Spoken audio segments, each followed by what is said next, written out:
Ezekiel, Kabanata 2.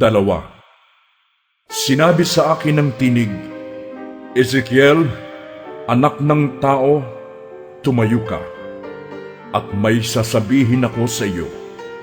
Kasabay noon, nilukuban ako ng kanyang espiritu at itinayo ako upang pakinggan ang kanyang sasabihin.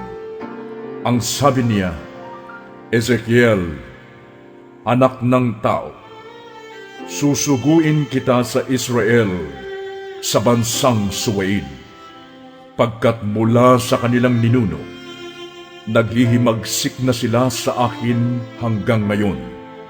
Matigas ang kanilang ulo at walang pitagan. Kaya puntahan mo sila at sabihin mong ito ang ipinapasabi ng Panginoong Yahweh. Makinig man sila o hindi, malalaman nilang may isang propeta sa kanilang kalagitnaan.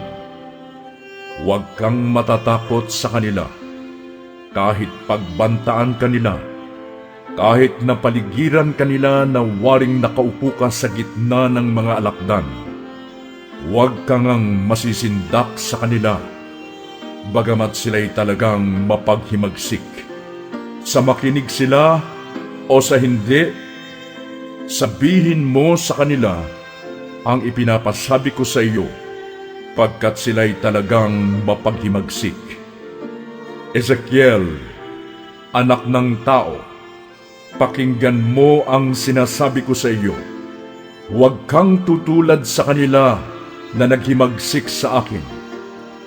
Ngumanga ka, kainin mo ito. Nang ako'y tumingala, may isang kamay na nag-abot sa akin ng isang kasulatan.